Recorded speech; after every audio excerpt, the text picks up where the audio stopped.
There is a pattern that comes up in almost every conversation I have with founders who are frustrated with their marketing. It goes like this. Someone has been following you for months. They open every email, they comment on your post, they message you to say how much they relate to what you share. By every signal, they are deeply engaged. And then you launch something, a program, a session, a service, and they do not buy, they go quiet. Or they say something like, I would love to, but the timing is not right. And you're left wondering, what more do I need to do? I've shown up consistently, I've given value, I've been clear about the offer. What is missing?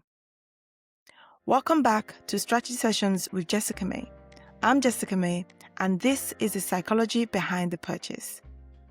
In the previous episodes, we talked about identity, how people buy who they are becoming, and emotion, how decisions are made with feeling before they are made with logic. Today, we are talking about trust. And I want to make a case that hesitation is almost never a price problem or a timing problem. It is a trust signal. And once you understand that, everything about how you respond to it changes. When someone hesitates at the moment of purchase, we are trained to respond with objection handling. We lower the price, add a bonus, create urgency, extend the deadline. And sometimes those things do help, but they only help if the underlying issues have already been resolved. And the underlying issue is almost always this. The person does not fully yet trust that this will work for them. Not that you're not credible, not that your offer is not good, but that they do not yet have enough evidence that this particular thing will work for someone like them in their specific situation with their specific history. Trust is not one thing. It has layers. There is trust in you as a person, trust in your expertise, trust in the methodology or the approach, trust that the transformation you're describing is genuinely possible, and trust that they themselves are capable of doing the work. All of those need to be present to at least some degree before a purchase feels safe. And if even one layer is missing, the brain registers something as not quite right, even if the person cannot name what it is.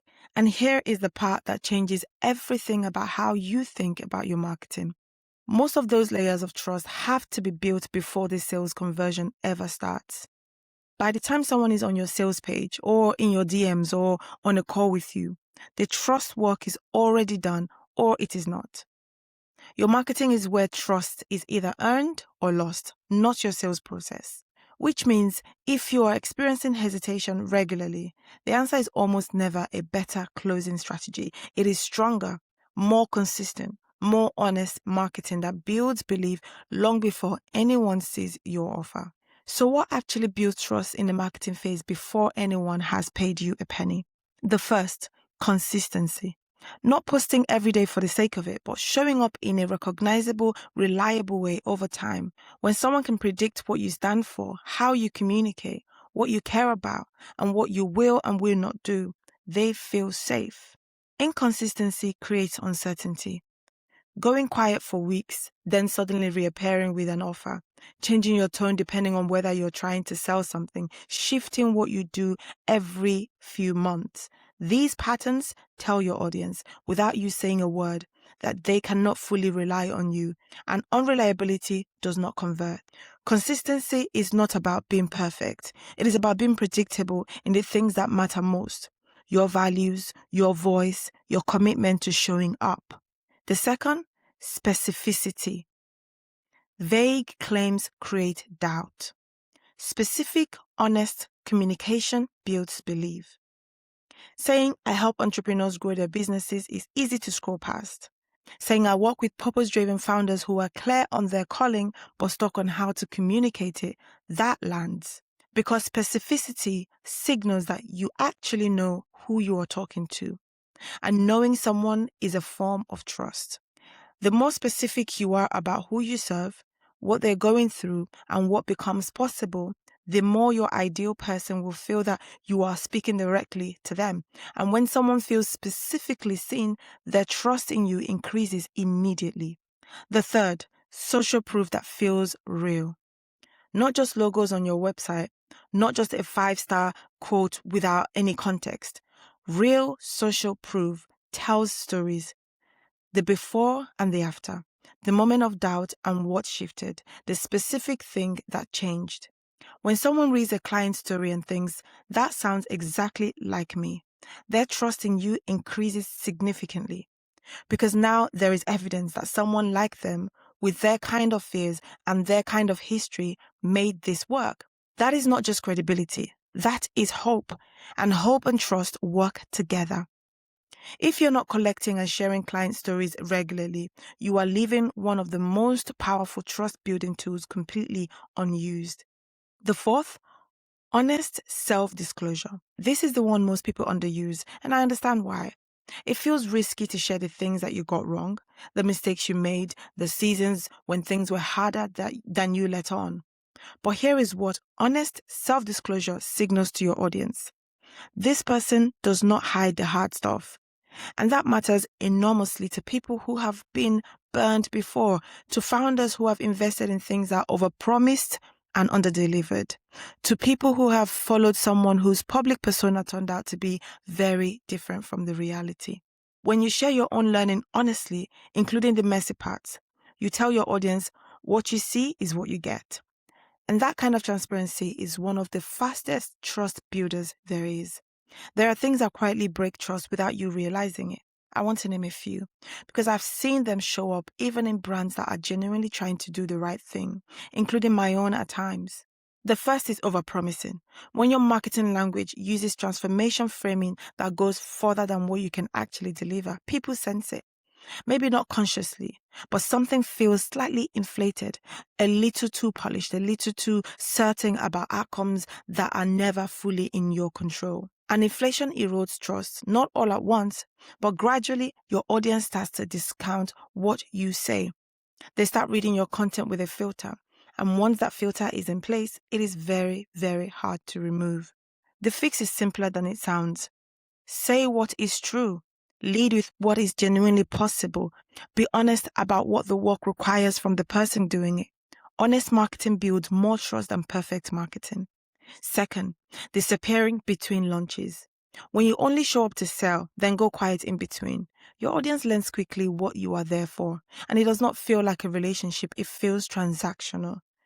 The people who convert most readily are the ones who have been in your world consistently through the quiet seasons as well as the launch seasons.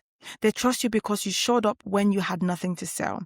That is the evidence that you actually care. Show up with value between your launches, not to build up the next offer, but just because you have something worth sharing. That consistency of presence is what builds the kind of trust that converts without pressure. Third, acknowledging your limits. This one is counterintuitive, but when you are clear about who you are not the right fit for, who you cannot help, when you refer someone on because your offer is not the right solution for their situation, your credibility with everyone else goes up.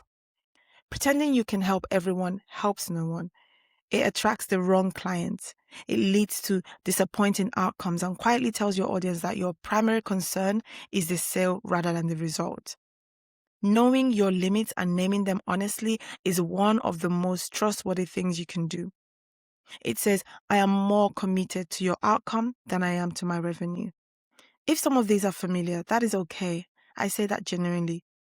Most of us have made at least one of these mistakes, especially early on. Trust can be rebuilt. It just takes time. It takes consistency and honesty.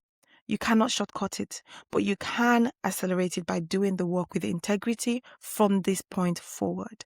So, here are 3 things I want you to take away from today. First, audit your consistency. Look at how you show up over the past few months. Not just frequency, but tone, values, and voice. Has it been recognizable? Predictable in the right ways? If there have been gaps or shifts, note them. Then make a commitment to showing up in a way your audience can rely on, not perfectly, but consistently. Second, collect one real story. Reach out to a client or a community member who has experienced a shift through working with you or engaging with your content. Ask them to describe where they were before and where they are now. Then share that story with their permission in a way that lets your ideal audience see themselves in it. Third, share one honest thing this week. Not a mistake for the sake of it, but something real, something you learned the hard way, something you're still figuring out. One moment of genuine transparency that lets your audience see who you actually are beneath the content strategy. Those three things will not transform your trust overnight, but they will start moving it in the right direction. And trust, once built, compounds. It gets stronger over time. It is one of the best long-term investment you can make in your marketing. So now you know. Hesitation is not a price problem. It is a trust signal.